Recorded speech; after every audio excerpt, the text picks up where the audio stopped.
अरे ये क्या बहू, तूने आज फिर खाने में पालक बना दी। तुम्हें पता है ना कि मुझे पालक बिल्कुल भी पसंद नहीं है।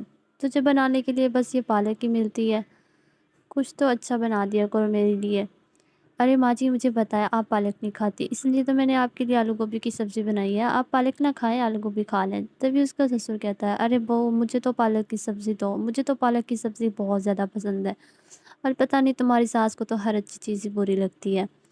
तभी इसी तरह से उसका पति भी अपनी पत्नी की तारीफ सुन के बहुत ज़्यादा खुश होता है।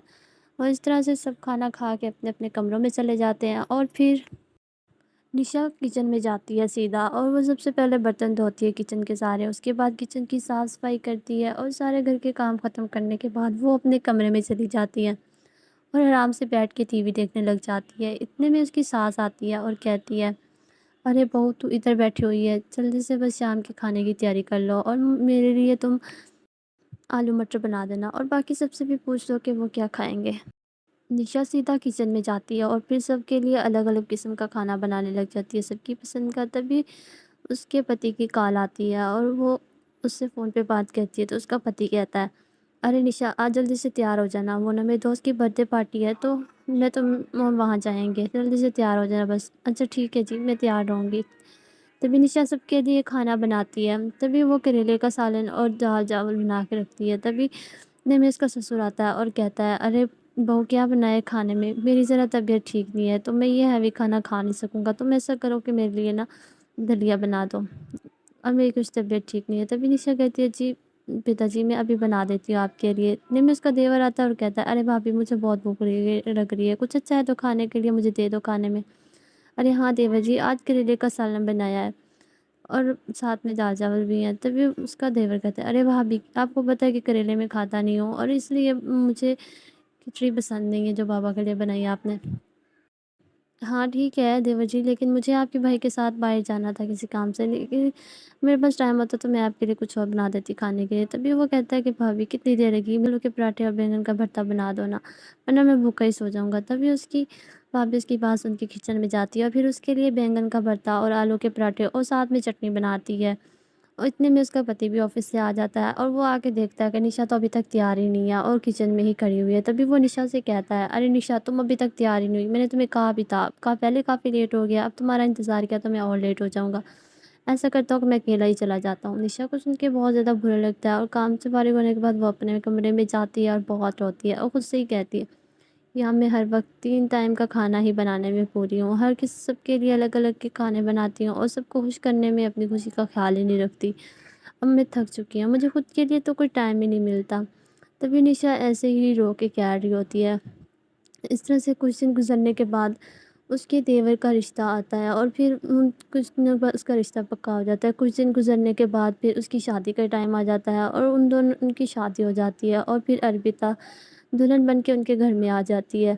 शादी के अगले दिन ही सारा दिन अर्पिता किचन में निशा के साथ रहती है और सारे काम जो निशा कर रही होती है वो उसके साथ खड़ी देख रही होती है और वो हैरान होती है और निशा से कहती है, अरे निशा भाभी आप क्या सबके लिए ऐसी अलग अलग किस्म के खाने बनाती रहती हैं, आप तो बहुत ज़्यादा थक जाती होंगी। तभी निशा कहती है, हाँ अर्पिता अब ये सब कुछ तो करना ही पड़ता है ससुराल में।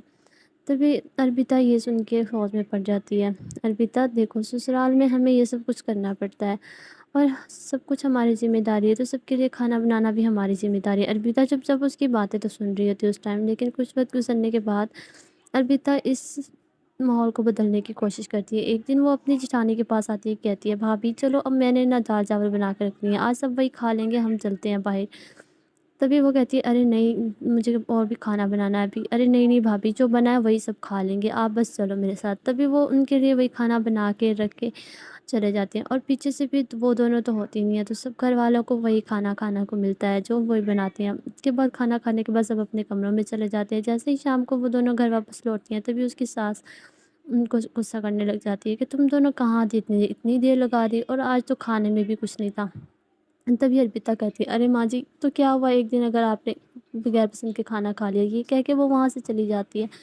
उससे अगले दिन भी वो लोग ऐसे ही करती हैं, बना के रख के चली जाती है। तभी उसकी सास अपने पति से कहती है, आज फिर बहुएं एक ही खाना बना के घर से चली गई हैं, आज तुम हम वो खाना नहीं खाएंगे। तभी उसकी सास وہ جو اٹھ کے کچن میں جاتی ہے اور پھر سب کے لیے الگ الگ قسم کا کھانا بنانے لگ جاتی ہے. وہ سب کے لیے الگ الگ قسم کی پسند کا کھانا بناتی ہے. اس کے بعد وہ کچن کی صفائی کرتی ہے کیونکہ کچن بھی بہت زیادہ گندا ہو جاتا ہے. کام شام کر کے وہ پھر ٹیبل پہ جیسے ہی بیٹھے ہوتے ہیں اتنے میں ان دونوں کی بہویں بھی آ جاتی ہیں اور وہ دیکھتی ہے کہ سب الگ الگ قسم کا کھانا کھا رہی ہوتی ہیں. تبھی اس کا سسر کہتا ہے ارے بیٹا تم لوگ وہی ایک کھانا بنا کے رکھ کے چلے گئے, ہم سب سے تو وہ کھایا نہیں گیا, اس لیے ہماری ساس نے سارا کام کیا. تبھی وہ کہتی ہے ارے ماں جی آپ کو کیا ہوا ہے.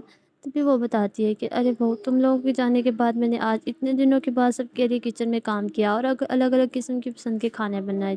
تو میں آج سارا کام بھی کیا اور اتنے کھانے بنا کر تو بہت مشکل بنتا ہے کھانا. اس سے مجھے احساس ہوا ہے کہ میں اتنے دنوں سے نشا بہو پر ظلم کرتی آئی ہوں اور وہ اکیلی 3 ٹائم کا الگ الگ قسم کے کھانے بناتی تھی.